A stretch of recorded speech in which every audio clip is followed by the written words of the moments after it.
I never do that. You see, I hardly ever skipped school.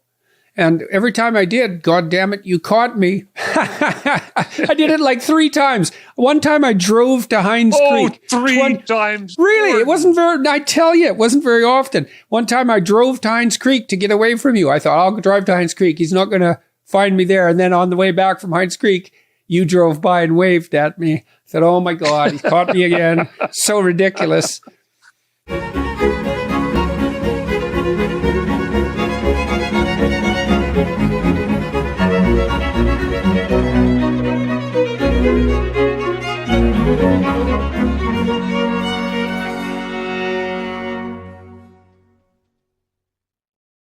Hello, everybody.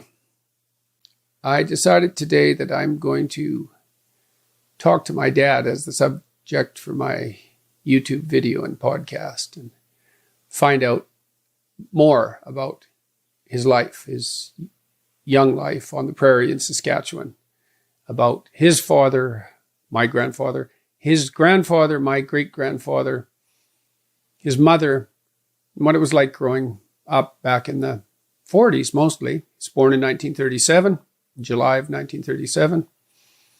And we've talked about such things, but not that much. And so there's lots of things I want to know. And so that's what we're going to try to talk about today. And I'm going to walk through his life with him and ask him a bunch of questions so that I have the answers to the questions. And I hope you enjoy it. Hello. Hey, George. How are you doing? Just as good as it gets. Good. Glad to hear it. So I thought I'd start by telling the story of this 3rd floor that I built on my house. And so one of the things we did, we were going to build a log cabin on the 3rd floor of this semi-detached house right in downtown Toronto. Tammy and I thought about that. I guess we wanted a cabin out in the woods, but we thought we could at least build one on our 3rd floor. And that sort of morphed into this Native American big house, which is all made of wood inside, unlike the plaster sheeting that makes up the rest of the house. So walking up there is quite a transition. And we built it with some local architects and with some input from Kwakayoutu carver who filled it up with totem poles. But on the walls, you and I talked about the possibility of tearing some old wood off the farmstead in Saskatchewan, off the original buildings there that great-grandpa Barrett homesteaded. And so that happened when the totem poles came across the country on a 53-foot truck. Joel, my brother, had helped tear a bunch of the wood off the buildings surrounding the original house and off the barn. And so the wall, both walls, are done in gray wood or red wood, because some of the buildings were red, that barn red, or they're made of doors from the buildings.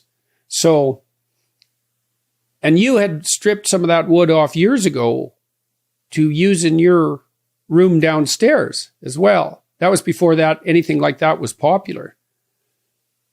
Yeah. I took the floor out of the loft of the barn, and I used it for flooring in the cabins at the lake. I didn't know you used it for flooring there. You also used it in a decorative way in the pool room. That's pool table, by the way, not pool.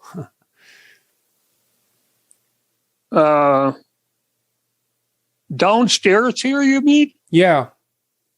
No, that wasn't from the barn. That was from a friend of mine.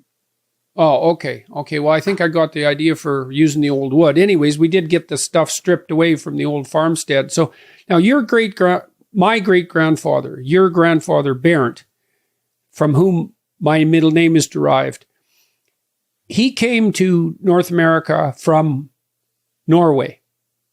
No, he was born in North Dakota. Or in Minnesota. Was it his father that came?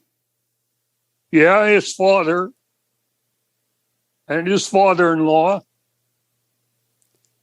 Did you tell me they built a boat and came to Norway, or came from Norway to New York? That actually was his father-in-law that built the boat. And the two families came.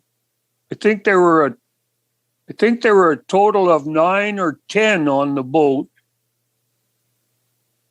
Yeah, they left Norway and sailed all the way to New York.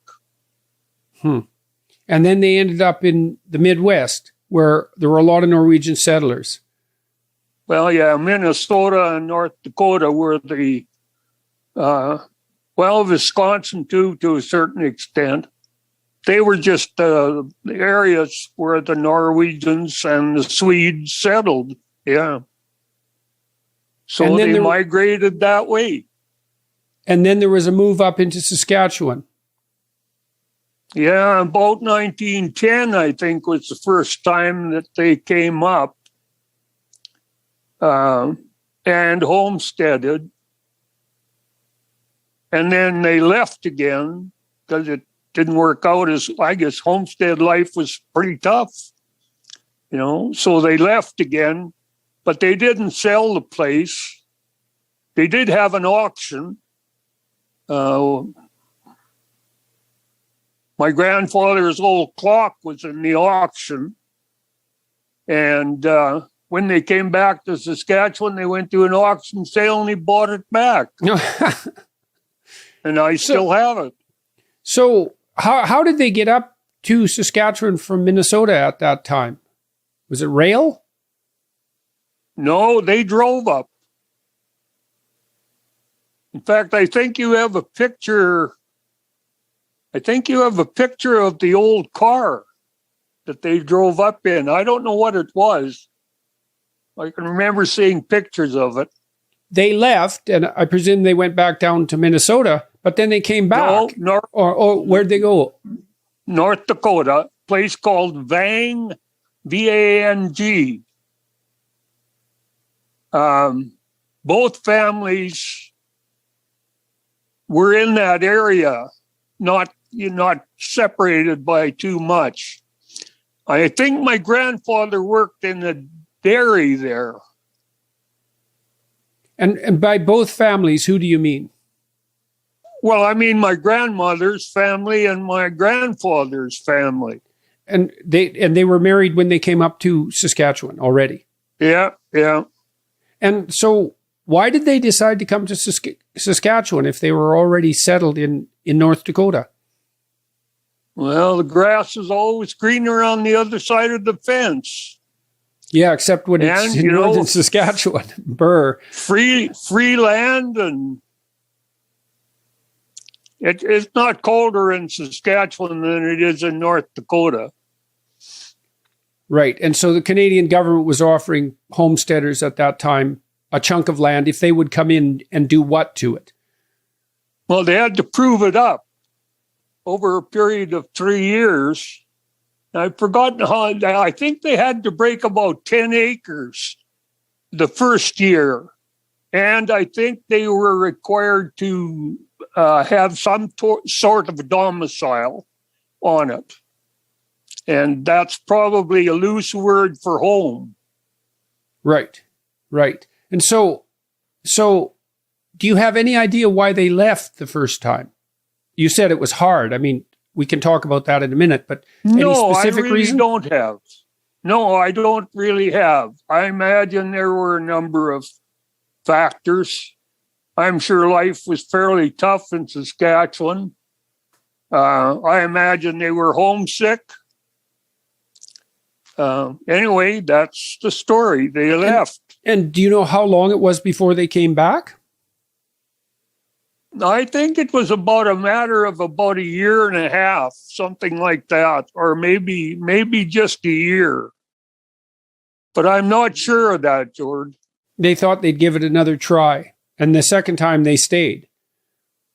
Yeah. Well, maybe it wasn't as bad as they thought, So what would it have meant to break 10 acres of land at that time? What would have you had to do and how? Well, you took your axe and you cut down the poplar that was on the place, and I guess there were a few spruce on it as well. And then you took your grub hoe out and tried to dig the roots out. And you used your team to pull the roots out and piled them up and burned them and cultivated the land as best you could and probably sowed some wheat on it. So that whole area, so that was near Nacum, Saskatchewan. If anyone wants to look on a map, that whole area, the prairie there, would have been covered with trees? Yeah, there were trees there at that time. It was covered with trees. So to clear 10 acres meant you had to cut down hundreds of trees, I presume, and then you had to pull the roots out of the ground one at a time with a team of horses. That's why you could only clear 10 acres, or why you had to clear 10 acres, you said, in the first year. Because 10 acres isn't that big by farm standards. I think it was 10 acres a year for 3 years to claim it up. I don't know. These are things we never really talked about when I was a kid. How do you know about it at all? Well, I guess sitting around the table listening to the adults talk, I picked up a lot of it. So how many kids did your grandparents have? They just had the one, Stanley. My dad. And Stanley was adopted? He was. And was he adopted in the United States or was he adopted in Saskatchewan? He was adopted in Saskatchewan. Do you know if they knew did they know anything about him?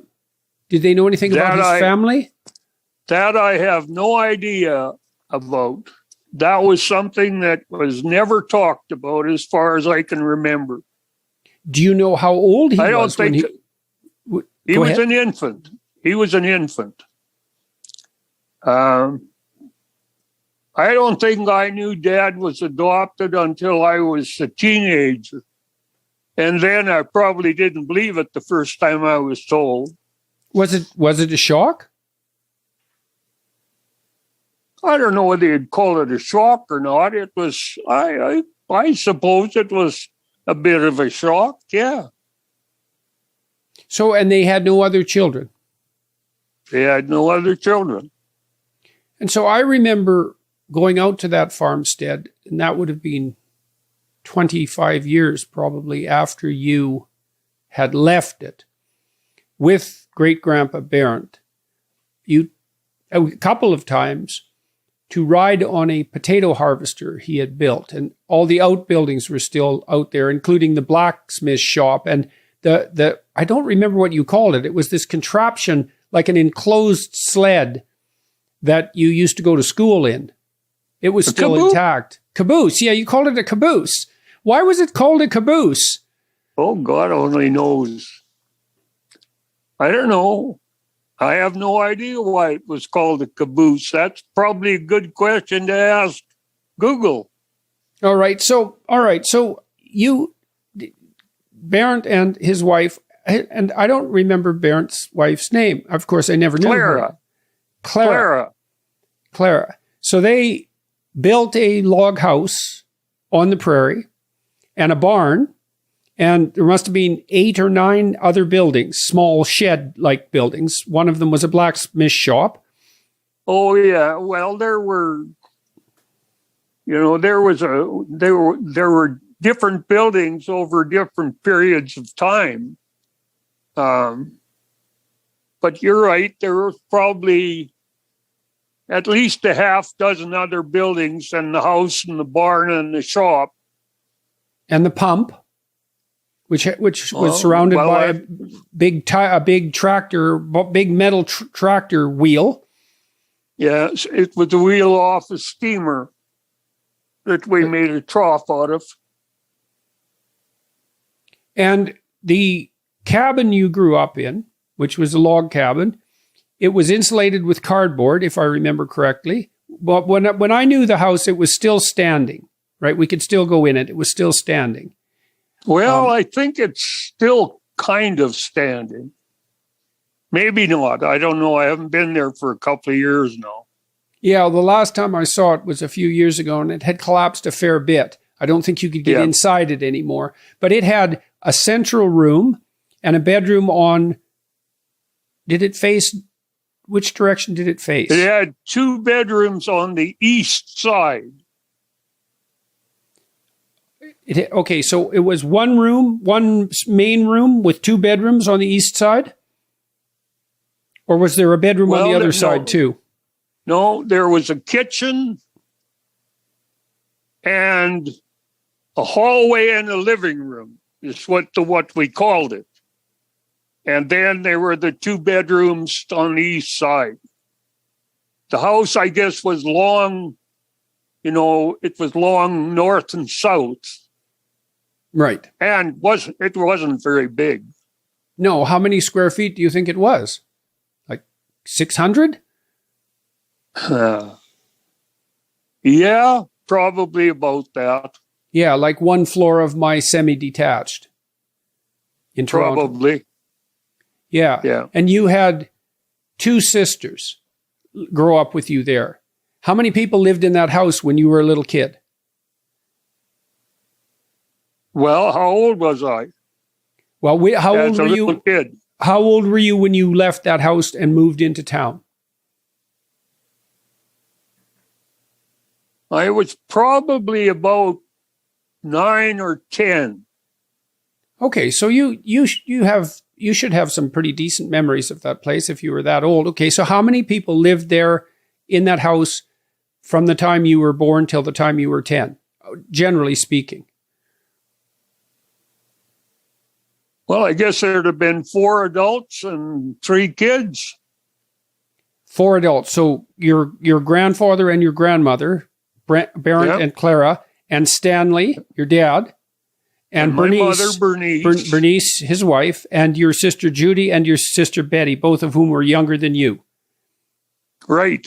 Okay, how did all 7 of you live in that house? There was 2 bedrooms. How was that? How did you manage that? How did we manage that? I really have no idea how we managed. Well, who slept in which bedrooms? Were all the kids in one bedroom? But that would only leave one room for the adults. Yeah.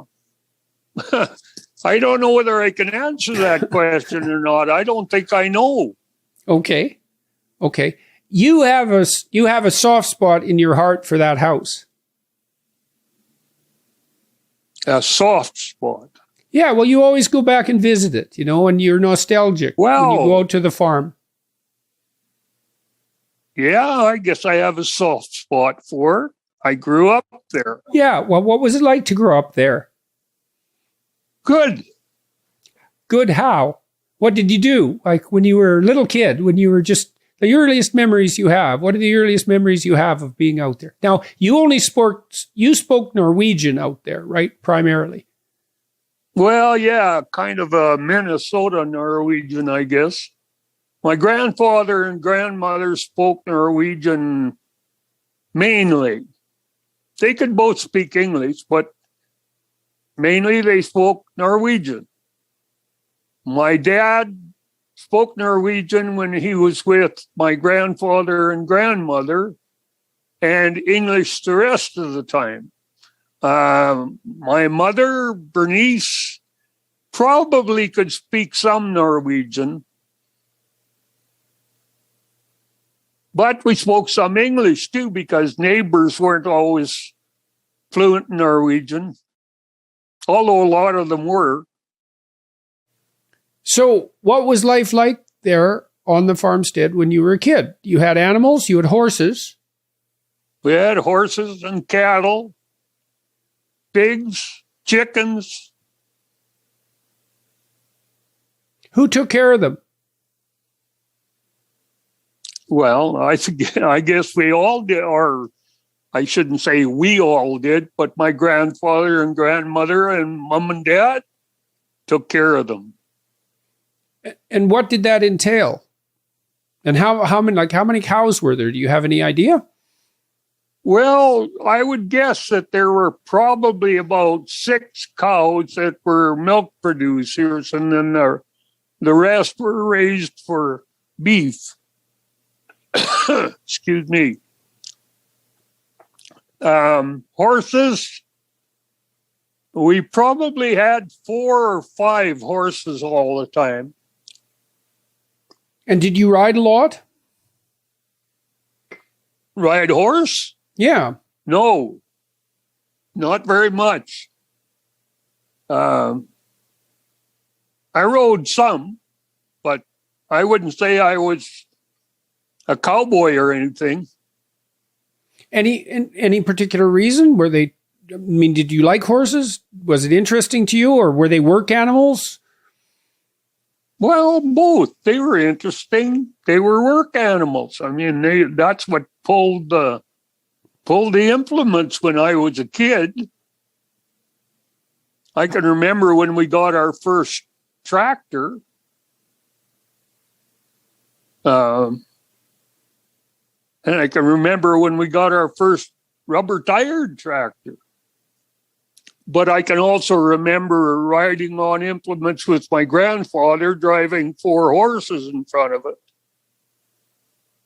Plowing and that sort of thing, and harvesting. Well, I don't remember plowing as such, but I remember seeding, because on the seeder you could stand on a platform at the back of the unit, and you had a good view of everything, and there was something to hang on to so you didn't fall off. And we had an old dog named Pooch who used to sit right up on the seed box and kind of look around the whole country while we were doing that. He got pretty good at balancing. How big a farm would have the family handled at that time? I think it was 3/4 as long as I can remember. And how many acres are in a quarter? 180, 160. 160. So it was 480 acres. And so the farm obviously expanded past the initial homestead relatively rapidly? That I don't know. I know who owned the quarters that were bought and brought into the farm, but I don't know the details of it, and I don't know when.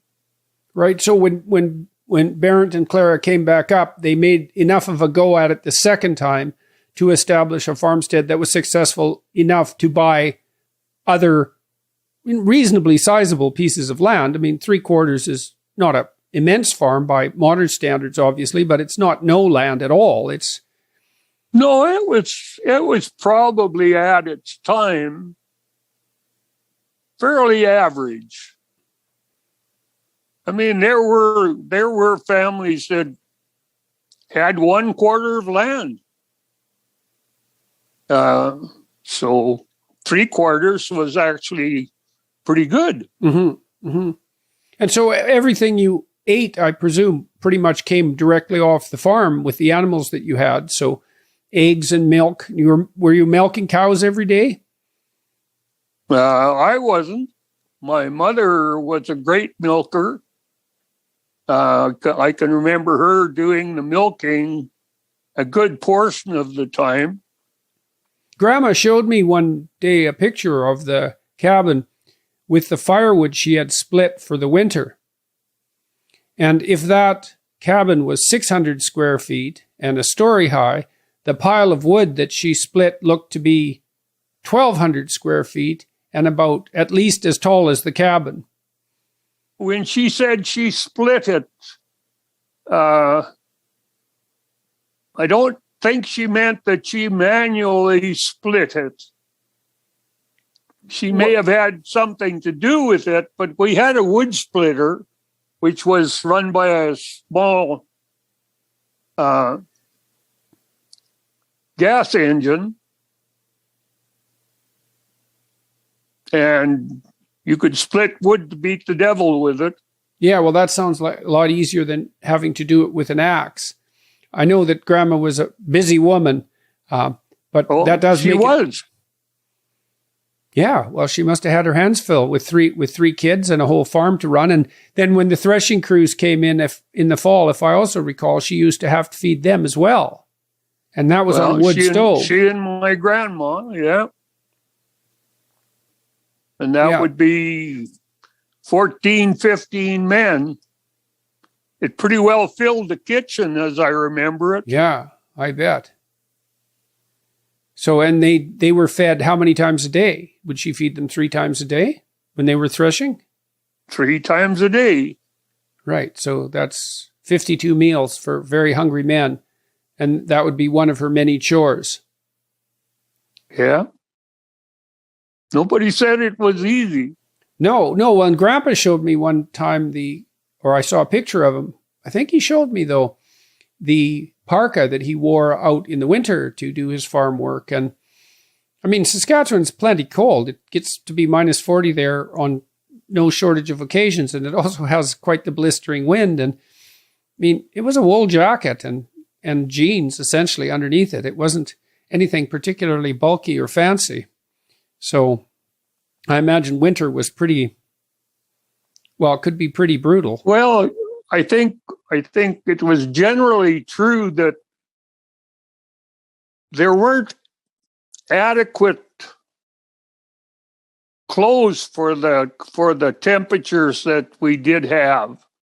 I mean, the best you had was wool, and wool was the main thing. Wool pants, wool underwear. A heavy wool coat, if you were lucky enough to have one. Maybe it had canvas on the outside for a windbreak. But those guys were tough, Yeah, well, I remember Grandpa's forearms. I mean, they were no joke when he was I remember him from about the time I was 10, I suppose. I think that's about where his memories come from. He would have been 50 probably at that point. And I mean, he had immense forearms. He's a very strongly built person, and he had done plenty of work. So did you have a happy childhood, would you say? Did I have a happy childhood? Yeah, well, like I said, you're attached to the farm. I would say yes, I had a happy childhood. Okay, and up to what age? Well, I suppose teen years. So what made it a happy childhood? Well, what wouldn't have made it a happy childhood? Well, you were free as a breeze. You had acres and acres to wander around in. There was lots of wildlife. There were some chores. It was just a good life. What chores did you have to do? Oh, you had to bring in wood. Occasionally, you had to bring in a pail of water. Usually, it was only about a half a pail because you couldn't carry a whole pail. You had to go to the pump and pump the water into the pail, and then it wasn't very far to carry it, but it had to be carried occasionally. So you weren't overwhelmed with chores, by the sounds of it. No, I wouldn't say I was overwhelmed with it at all. No. So you had I had some things to do. Right. And you did them. Yeah. And if you didn't do them, what happened? Or did that just not happen?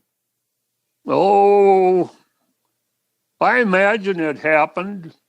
I would imagine a scolding was probably the main thing. Who from? Well, the scolding would probably have come from my mother or my grandmother. Dad was pretty strict. He didn't scold much. So in what way was he strict? Well,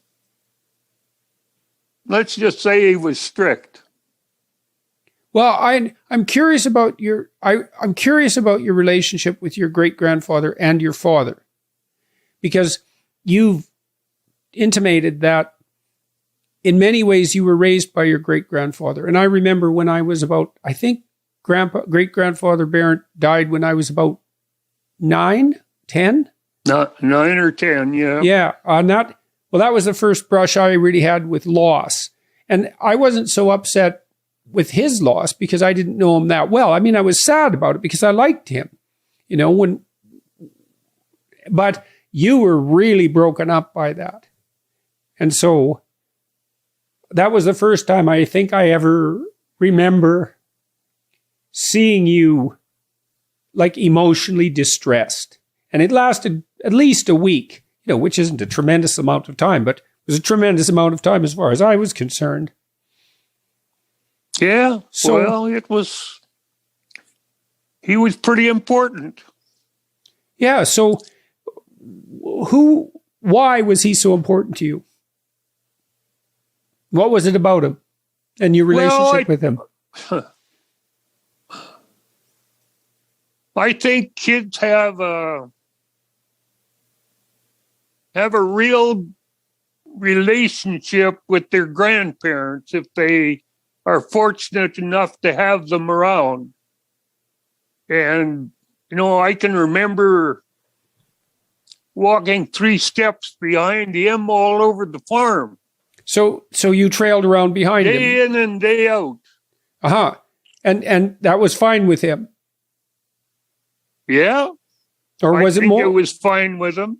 Was it more than fine? He never told me to go home. Oh, yeah.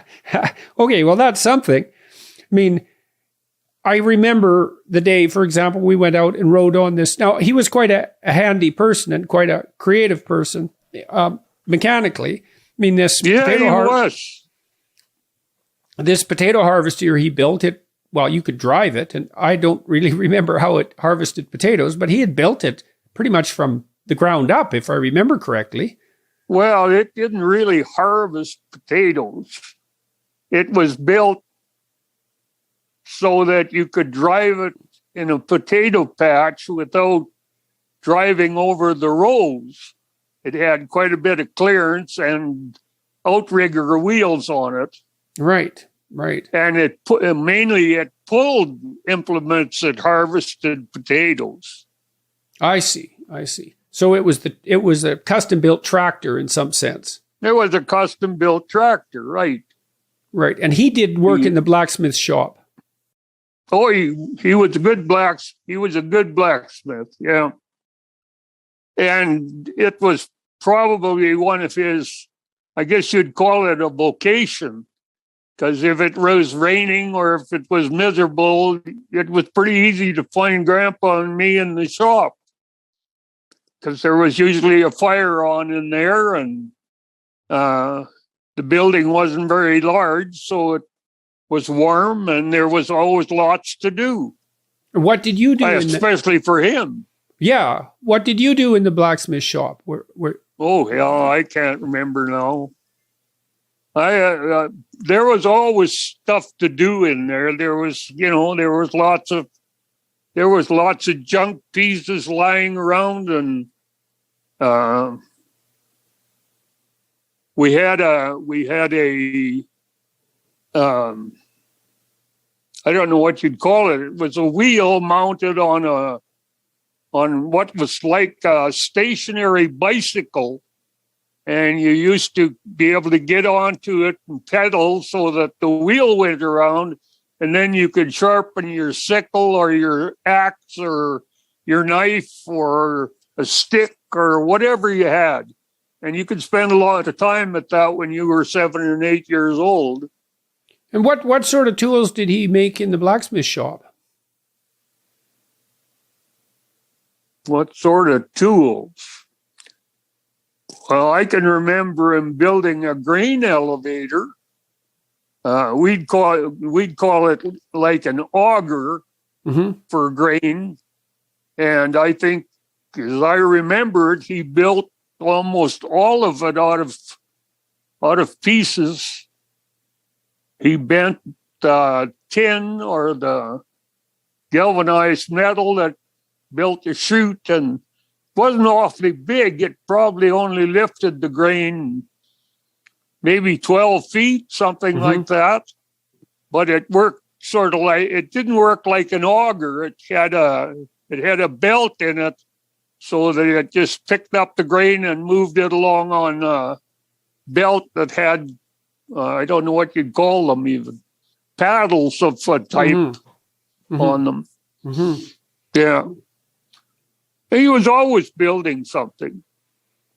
So was it from him that you learned how to use tools and to appreciate tools? Because you like to build things. I mean, you've gunsmithed. Oh, I think it probably was to a large extent due to him. Did he teach you explicitly? I'm sure he kept.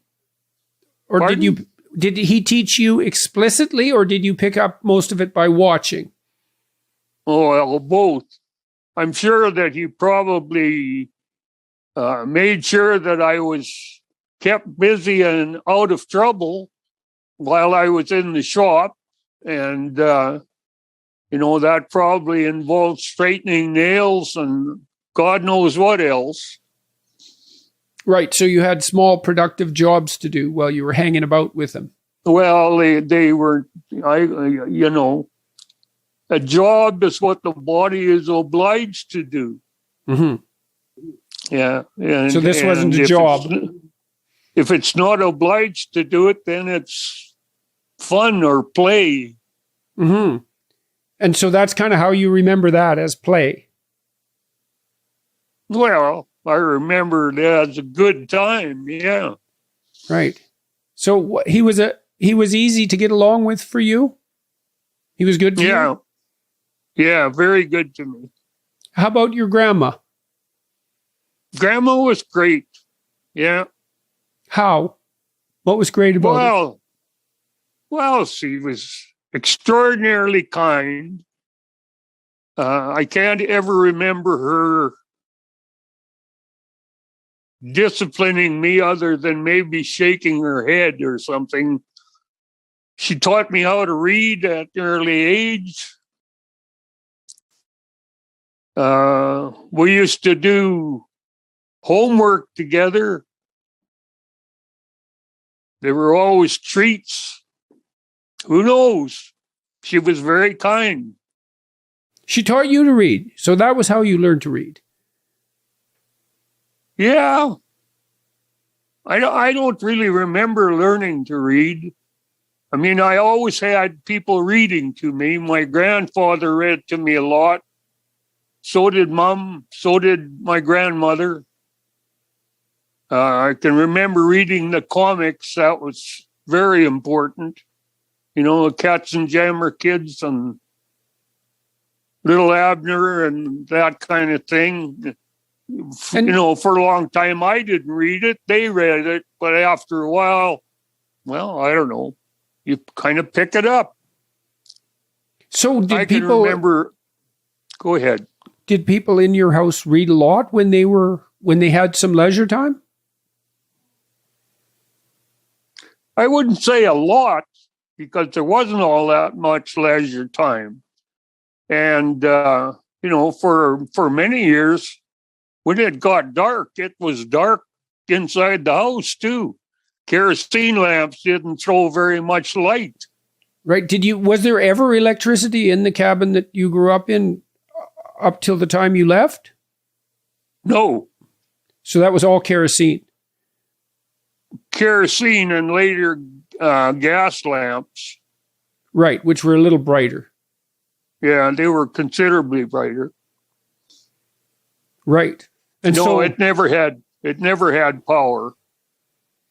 Right. So people were up at dawn, I presume, and then, in bed, when it was dark, and in the winter, that would be pretty early. Yeah. So you had a lot of time to spend by yourself if you wanted to wander around out onto the fields and into the nearby woods and lake nearby? No, sloughs, which aren't as deep as lakes, I guess, similar, but there were lots of sloughs around, and sloughs always had wildlife around them. Yeah, I wandered around a lot when I was a kid. I think I knew every bush within about 5 miles of home pretty intimately. Do you mean every tree? Well, not every tree, but I wasn't about to get lost in it. Yeah, well, there's something about that exploration you do when you're a kid that really familiarizes yourself deeply with a place. I don't know if you ever do that again in your life when you move. You know, like I can remember the houses around the house I grew up in Fairview far better in my imagination than I can picture the houses in this neighborhood. Like far better. Even though I only lived there for 8 years and I've lived here for almost 20, I still have a much better map, house by house, in my head of the immediate neighborhood. I think when you're a kid, you pay attention to things in a different way than you do when you're an adult because everything's so new. Yeah. And, well, I believe you're right. I think kids pay attention to what's going on.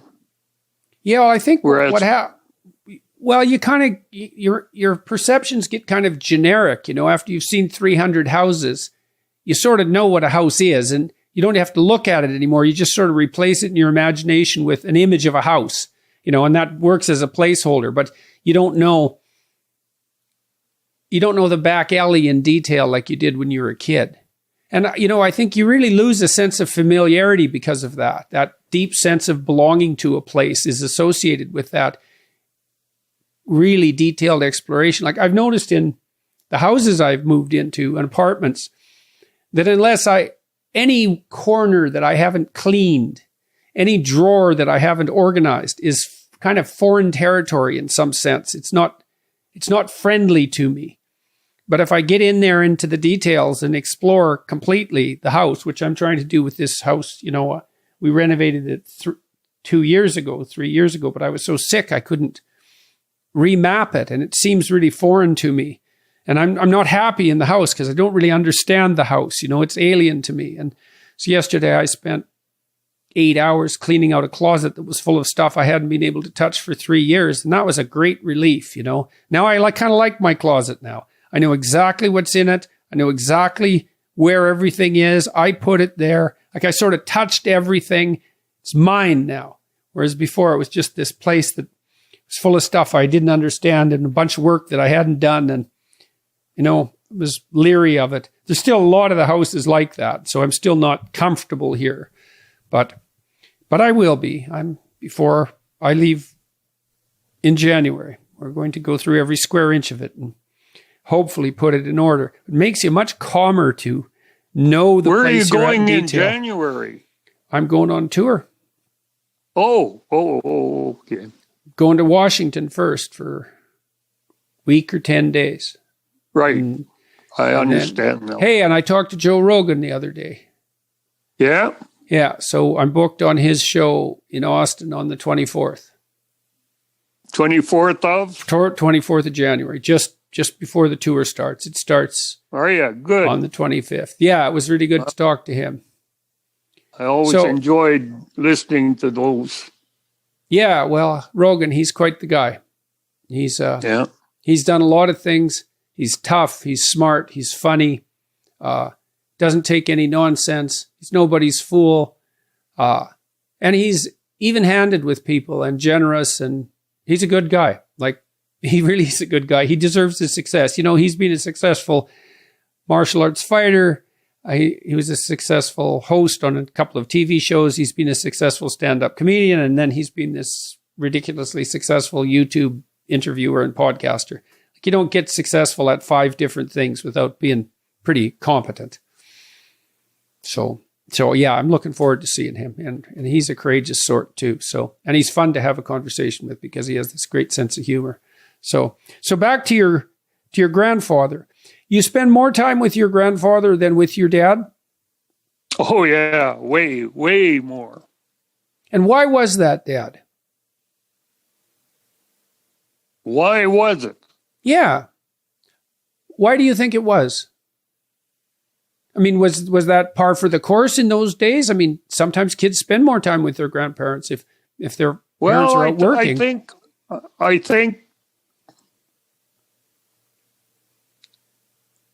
I think grandfathers probably have more patience than fathers do at times.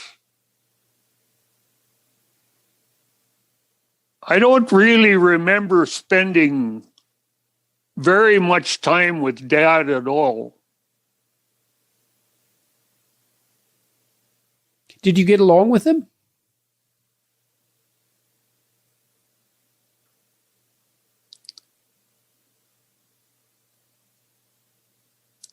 I guess I must have got along with him when I was young. But as a teenager, I would have to say, no, I didn't get along with him very well. Why? Well, What I guess happened? I was probably as headstrong as he was. Who knows? What sort of things caused conflict? I guess damn near everything.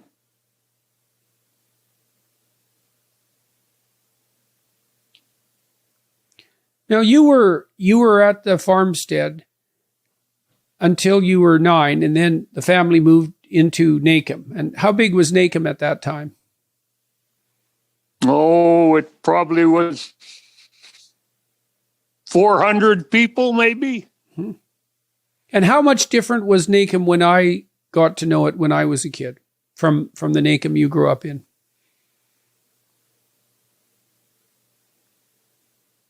Well, I don't think it was an awful lot different.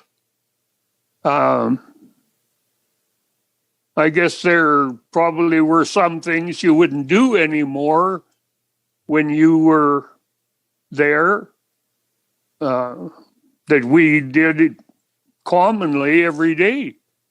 Never thought anything about it. Like what?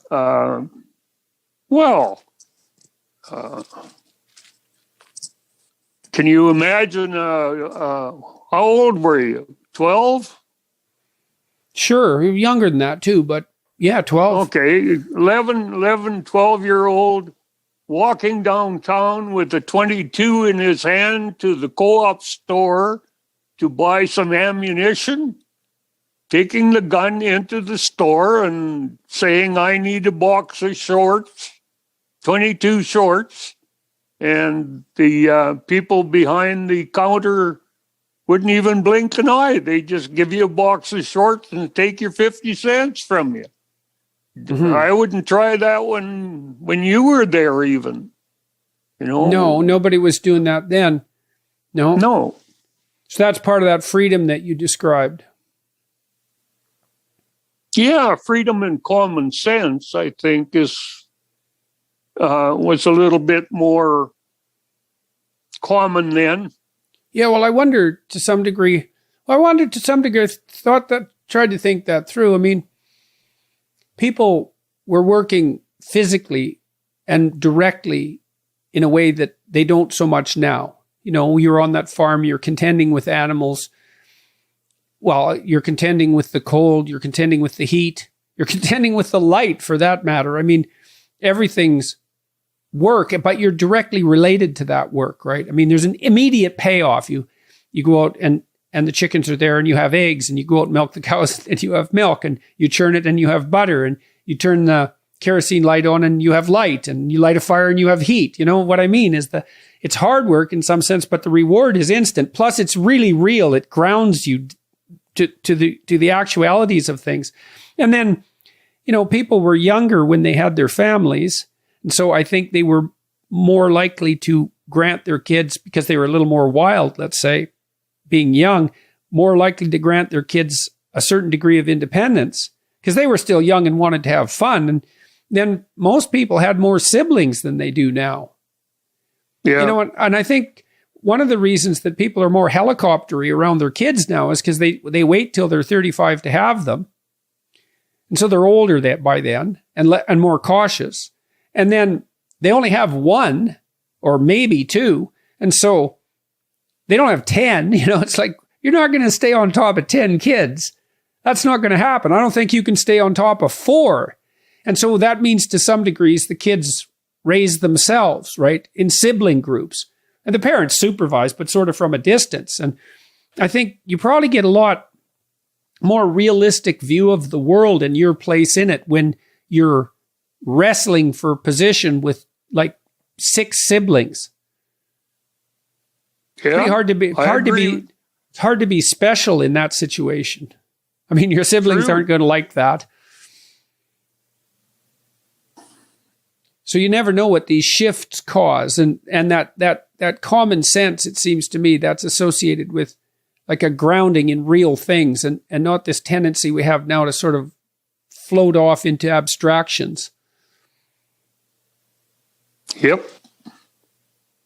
Yeah, because even when you're trying to build something and you're building it out of wood, let's say, because I built lots of things out of wood, it either works or it doesn't. You know, it's really, the proof of the pudding, so to speak, is right there in front of you. And you can't delude yourself into thinking your tabletop is flat and straight when it's not. It's either flat and straight and the table is stable and looks half decent, or it isn't. So, true.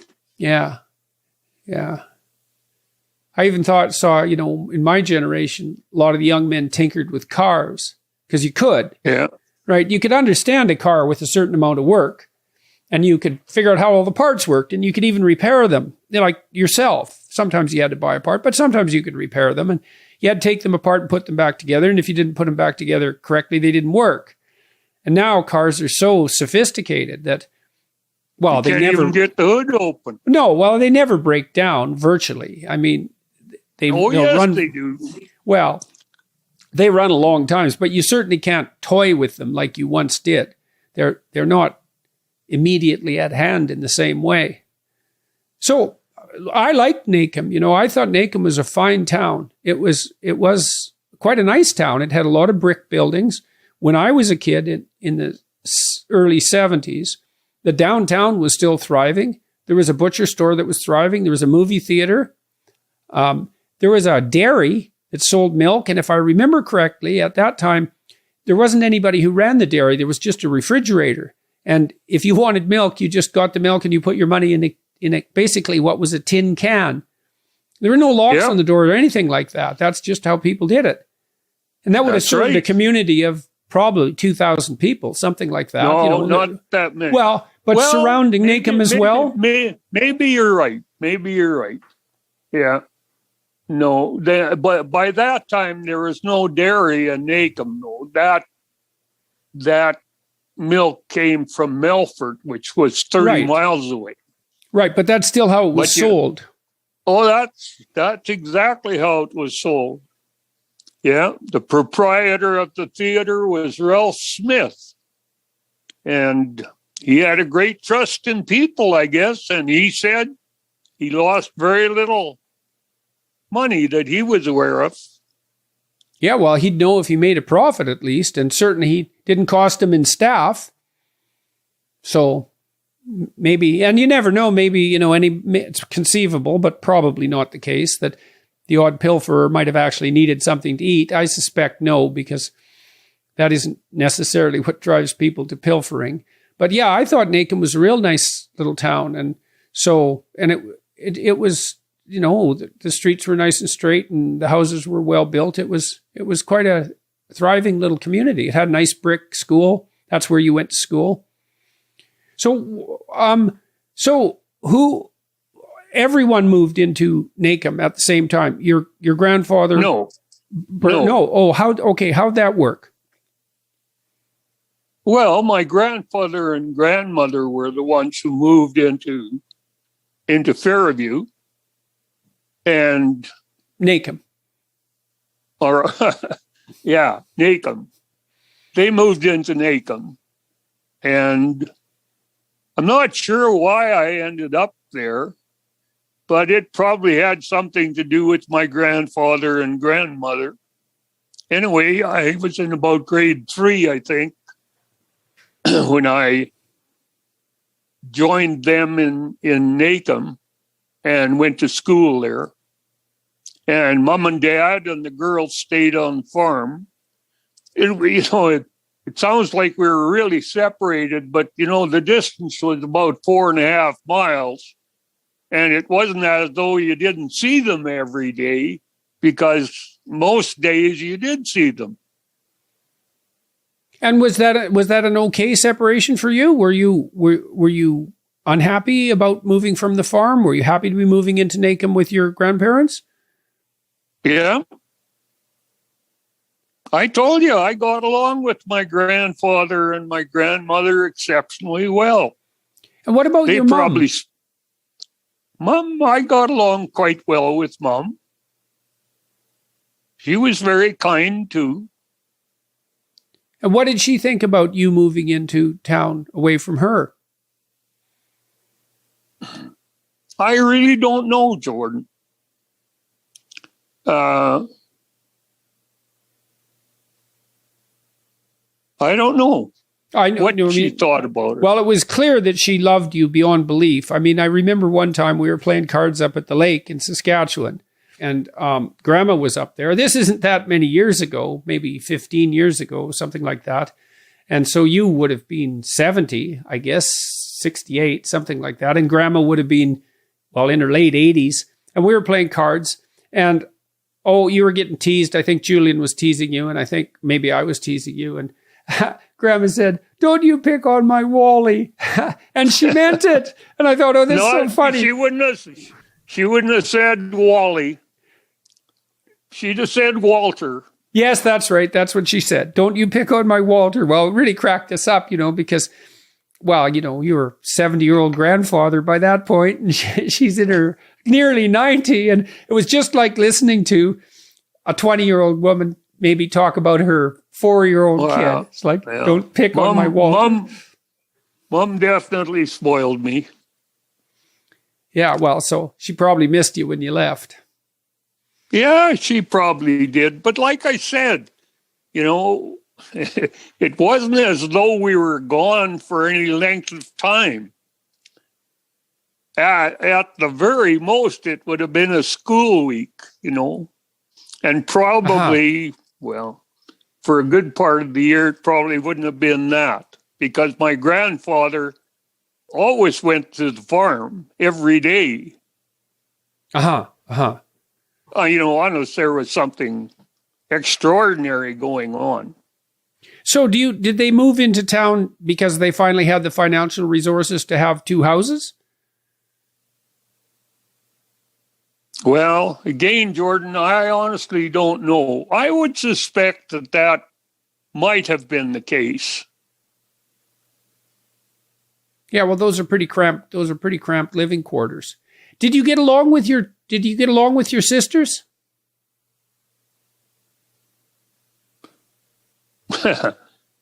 Well, I could say yes, and I could probably say no. Depends. Okay. On the whole, I think we got along relatively well. How much age difference was there? Well, Betty was 2 years younger than me, and Judy was 7 years younger than me. Yeah, well, 7 years is a long gap. And she was very spoiled. With Betty or Judy? Judy was very spoiled because she was the youngest. Mm-hmm. Betty was the in-between girl. Right. So when you were out on the farm, did you have a lot of friends, or was it mostly activity that centered around the farm? Had friends, but they weren't right next door. Right. They were miles away. But you had the occasional friend that would come over, and I had a good school friend called Helmer Wunderbaum, and Helmer could really ride, and he used to ride over on his horse every once in a while, and we would go for a ride, around with him. Me on the horse that I rode not very well, and Helmer clinging to it like a Comanche. So how was it that he got to be a better rider than you? Just more practice? More practice, I guess, yeah. And so... Well, Helmer was probably more of a cowboy than I was, too. So what made you not a cowboy? I mean, you like to carry your .22 rifle downtown into Nacum. That sounds like a pretty cowboy thing to do. So what was the difference? I don't know. I really don't know what the difference was. Differences, people. So you could read before you went to school? Yep. Did you like to read? Obviously. Why obviously? I stayed with it. What do you mean by that? Well, I don't think you do things that you don't like for very long, do you? If you like it, you do more of it. So I read. Were you a reader in comparison to your friends? Or was that a rather common pastime? Because when I grew up, most of my friends didn't read, not much. So I was very different. Well, yeah, the difference, though, was that I didn't know what my friends were like at home very much, Even when I went to Nacum to school, I can't say that I really knew very much about very many of my friends as far as their reading went. One maybe. Anyway, yes, I could read before I went to school. I can tell you one thing that I can remember quite well. I had learned how to do cursive writing. And this was before I went to school, too. My grandmother had a really lovely hand. And so did my grandfather. You could tell that they were taught how to write.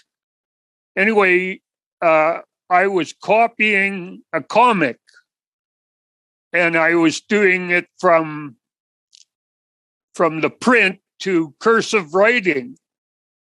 But what I didn't know was that you stop between each word.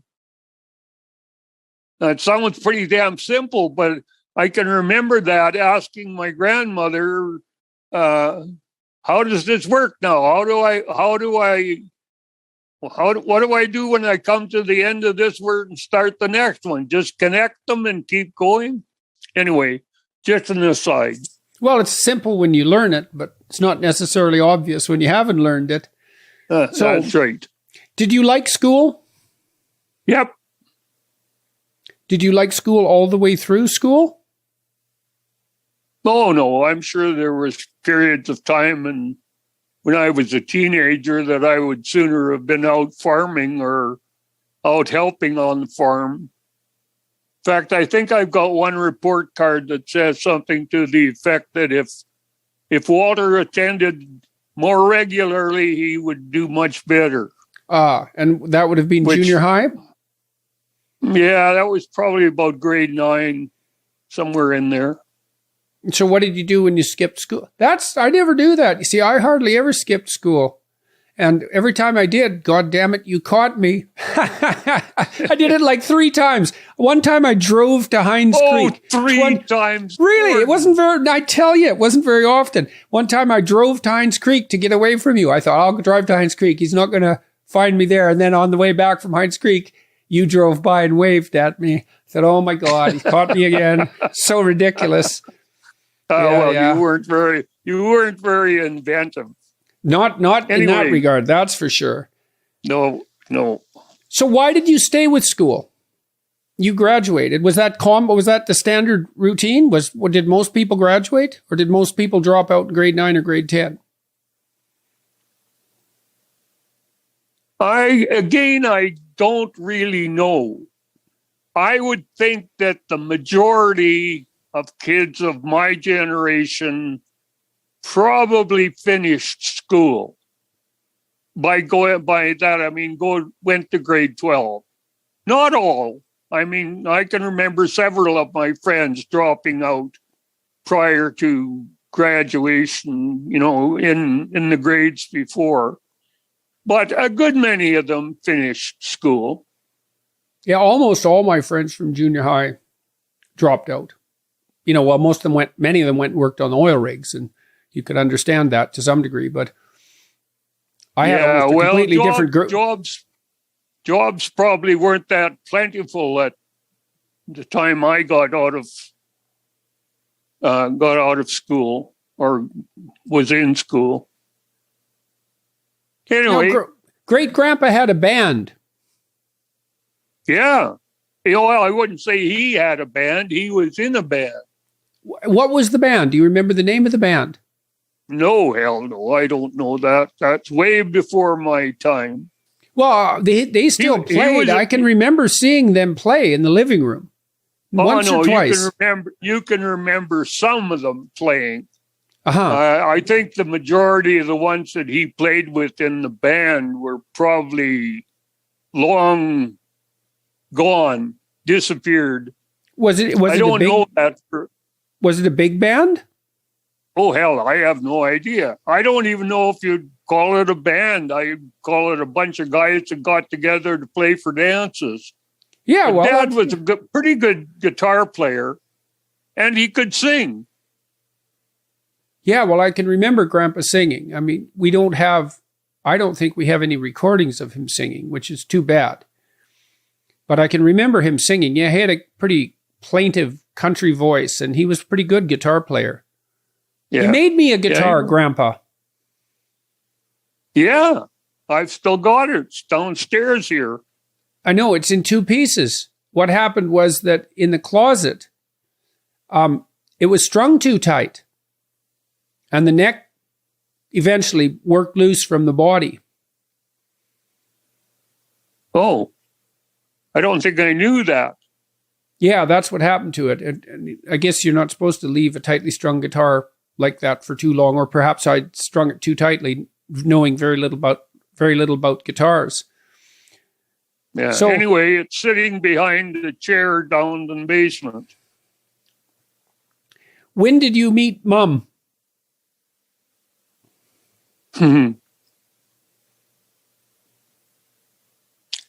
I would imagine that I probably met her when I went into grade 3 in Nacum. What did you think of her? I think that I thought she was wonderful right off the bat. You think that? Well, yeah, I kind of do. I thought that about Tammy. Yeah, well. Yeah. I was right, too. Ha-ha. Yeah, so was I. Well, good. Good for us. Yeah. What the hell do you think accounts for that? Good luck.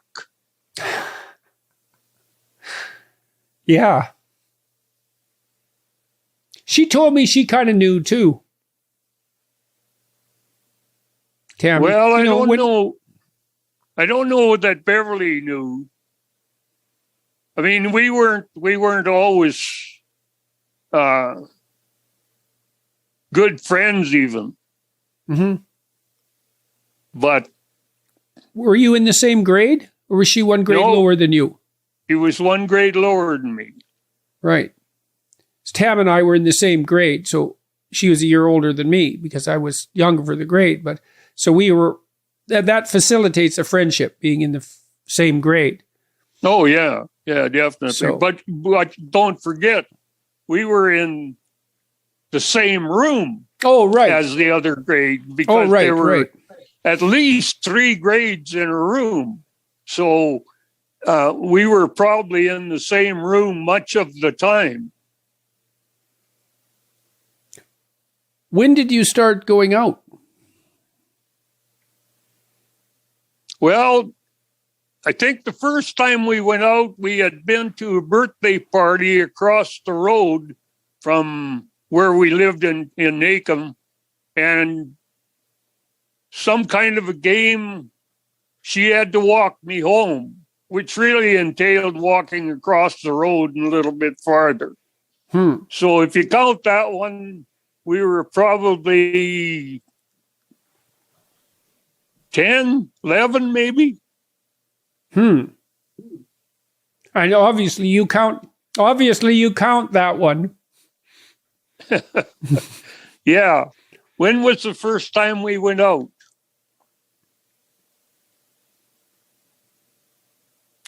I think probably it was, I think I must have been through school, grade 12 or past grade 12. And for some reason, I knew that Beverly was babysitting at her brother's place that evening. And so I went and knocked on the door and said something witty like, "Tadam, I'm here," or I don't know what. Anyway, I think that's the first time that we were together that way. And then I think we were together most of the time after that. What drew you together, do you think? Why was she attracted to you? Do you know? Oh, God only knows that. Well, you were pretty good looking. Oh, yeah, I was really handsome, Rich. Yeah. No, I don't. Well, maybe that was it. No, I don't know. She probably made a big mistake. But anyway. Well, you have your good qualities. Such is life. Yeah, fair enough. What drew you to her? Yeah. Hey? What drew you to her? What? What drew you to her? What drew me to her? Well, I told you. I always thought she was something special. And I probably followed her into Saskatoon when she went to take nursing. That was probably my main motivation. So you said that you graduated high school and then you basically followed Mom to Saskatoon. Were you planning to go on to further education? Yeah, I think I was. When did you decide you wanted to be a teacher? Oh. I don't know. I had a couple of really good teachers in high school. And maybe that was part of it. I don't know. Joe Foffenoff and Frank DuPont. What made them good? Well, they knew their subjects well, they taught well, and they were good people. You know, they were easy to get along with, and yeah. I did a lot of marking for Frank. On the weekends and that kind of thing. Maybe that was part of it. I don't know. These were men you respected? Yep. Still do. What made them good teachers? Well, I told you. Oh, yes. They really knew their subject matter. They were interesting to listen to, and they were just good people. Mm-hmm. Mm-hmm. And so you moved to the city. How often had you been to Saskatoon before? I mean, that's a pretty big city by NACM standards. How many times had I been there before? Oh, I would guess you could probably count it on one hand. So what do you think of Saskatoon? It was fine. Were you excited to be in the city, or would you preferred the small town and the farm? Oh, at that time, I think I preferred the city. I mean, there was lots going on and that kind of thing. Did you have a good time in university? Did I have a good time? Yeah, I think so. I had a car that wouldn't start when it was cloudy, but yeah, most of the time it was good. Why wouldn't it start when it was cloudy? Don't ask me. It was the most perverse beast I ever had. So, how old were you when you asked Mom to marry you? You mean the first time? How many times did you have to ask? Oh, hell, I must have asked her.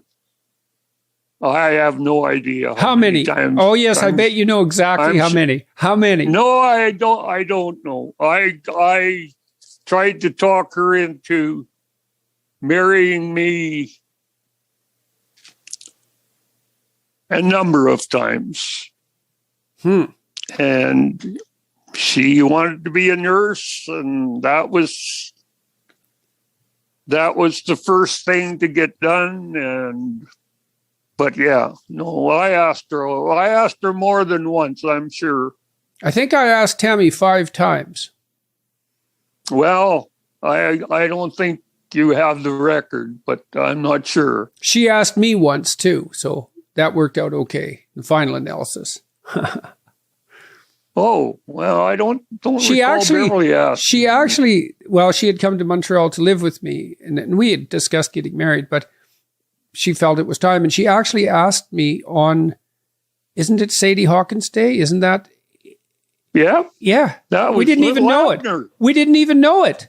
It just happened that way. Didn't even know it. No. Yeah, so that was pretty funny. Little Abner was just as real as Santa Claus, you know. Yeah. Yeah. So, and I said yes. That was a good deal. It was a good deal. Yeah. Yeah, it was a good deal. Would you say that you've had a happy marriage? Yep, I would say I have had a happy marriage. What was more important to you, your family or your career? Oh, no doubt at all. Family. What was the best years you spent with your family? Well, I think the best years were the years that you guys were home and growing up. They were great years. And of those years, younger kids, older kids, what was better for you? Oh, I can't say that because it was all good. No, there's no doubt. That was the best time of my life.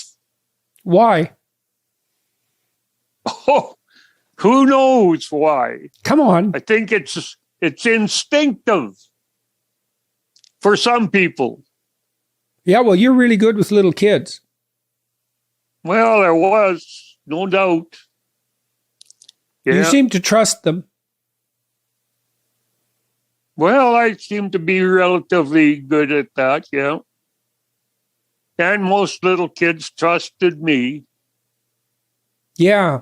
Not very many that I had shy away from me. So you spent a lot of time with me when I was a little kid. Yeah.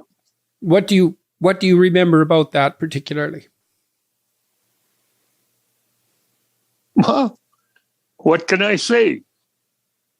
What do I remember about it?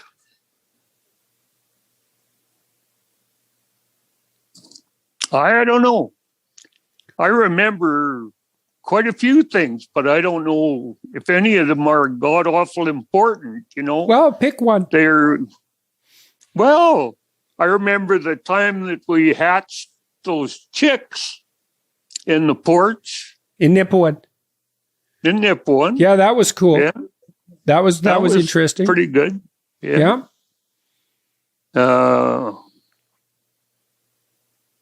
I remember driving home with you to Nacum a number of times and talking the whole time because you'd never stop asking questions. Yeah, well, hasn't changed much. No, I know. You kind of are who you are. Yeah, that's right.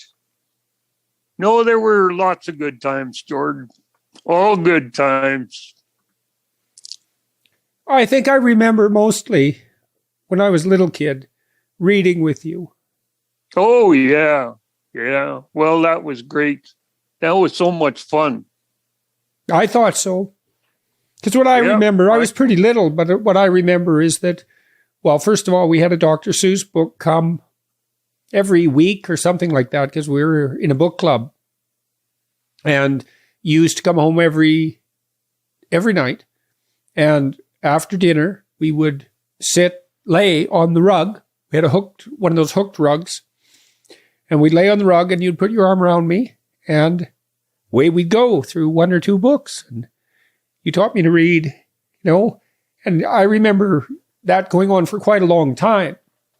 And it was wonderful to have the attention and, and to be given that gift of literacy as well. And to have it instilled in me at such a young age.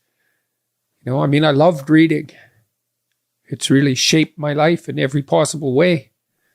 So, and I remember, one of the things that was different about you, we had our differences when I was a teenager. It sounds kind of like the ones you had with your dad, both stubborn. And I had hanging around with rough kids. And we misbehaved a lot of drinking and that sort of thing, and you put up with them. That's about all you should have done, really, I suppose. But most of my friends, they didn't have a good relationship with their fathers. They had no respect for them. And it was, I know. Yeah. It was really rough on them, those my friends. Those are my teenage friends, or, the ones in junior high.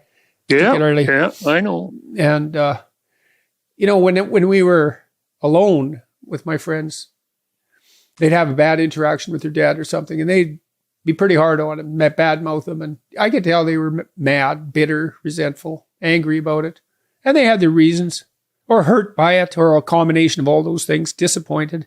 But I never felt that way. Even when we had altercations. Yeah.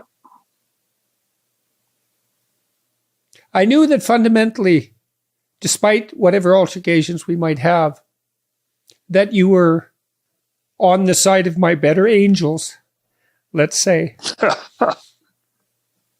Well. Yeah, well, that's a tricky thing to manage, Always that. Yeah, but it's a tricky thing to manage because when you have kids, you kind of, on the one hand, you want to like the kid, but on the other hand, you want to like the kid that they could be even better. So you have to kind of balance that acceptance for and appreciation for who they are right now with a desire to foster further development. And I think mothers sort of specialize in the former and dads to some degree specialize in the latter. It's not that cut and dried, obviously. But the fact that you had belief in my potential has always been of inestimable value. And one of the things that really hurt me when I went on tour and talked to so many people was that was so lacking for so many people. They didn't have someone who really had their back, like really, when the chips were down. Both you and Mom, I knew of that. I knew that was true. And that gives you kind of a foundation underneath you, Well, you obviously had it with your grandparents and your mother. Yep. I don't know what it would be like to grow up without that. You'd be pretty lost, pretty alone. Yeah, well, There's no doubt it would be tough. Anyhow, Mom and I always said we were young and dumb, so everything goes well. Yeah, well, what's been the most challenging part of your marriage, Dad?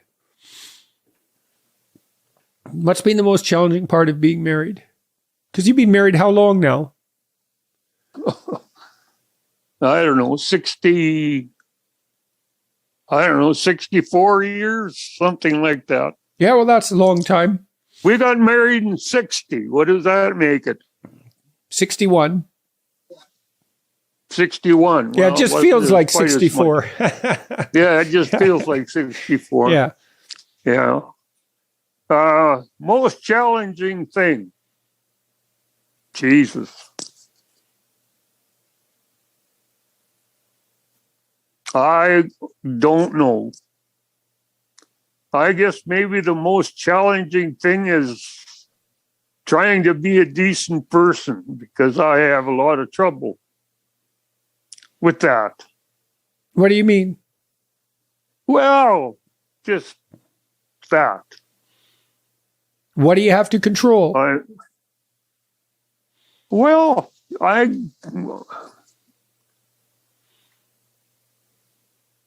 I'm very stubborn. I guess probably quite opinionated. And very vocal. All those things can cause problems, and I know that they've caused problems for your mom. Yeah, well, Mom's kind of gentle person, although she's got a spine. Yep, she's a good person. Yeah, she is a good person. She's easy to get along with. She laughs a lot. Friendly, outgoing. Yeah, I can't ever remember really having a fight with Mom, you know? And when when we were kids and we used to make her upset, you know, because we were rambunctioning around too much, and we made her upset, that always made us feel guilty because, you know, Mom didn't get upset. If you made Mom upset, you were probably being bad.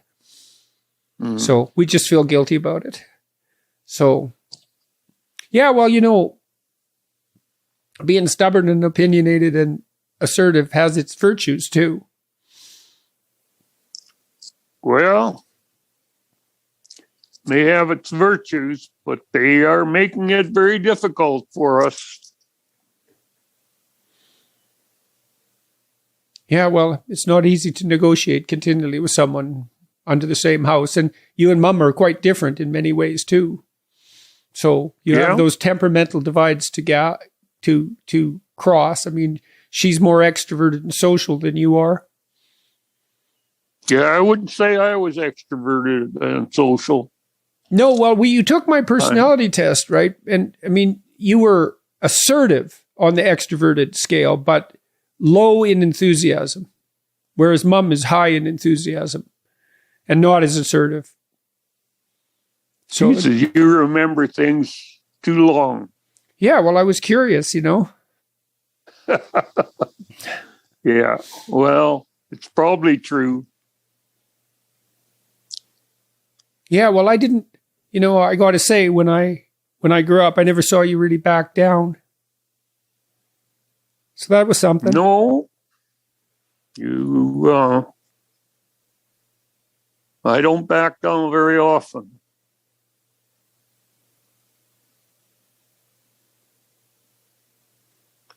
And I'll be damned if I'm going to back down to this government or whatever in the hell we've got. So when are we going to see each other again, do you think? Well, I guess when you come to see me, because I can't go anywhere. And I can't see it changing. Yeah, I'm not very happy about that. No, I'm not neither. But they got to live with me too. Yeah, I know. I'll come up. I got my tour routing pretty soon. Yep. I'll figure out how to come up. Good. Got anything else you want to say? What's the best relationships you've ever had in your life? The best relationship. Yeah. Oh, I guess for me, your mother, you, Bon, Joel. Yeah, well, in our culture, kids, they get a bad rap, But one thing, if you're careful, you can have the best relationships you've ever had in your life with your kids. That's really something. The thing is, they pay you back for, people think of kids as this, like, interruption in their life or an inconvenience or... No. No. That's not right. They're the best thing that ever happens to you if you're careful. You're right. Anyway, off we to should the UK. probably quit. Yeah. Hey? Yeah, before we can't talk. Before we can't talk. Yeah. Off to the UK tomorrow. Yeah. Well, we wish you luck. Thank you. I don't think you need it, but luck's never good. hurts to have a little. It's good to have some luck, too. Yeah, it's going to be an incredibly exciting trip. Ridiculously exciting trip. It's a ridiculously privileged trip. I will. I'll call you. Yep.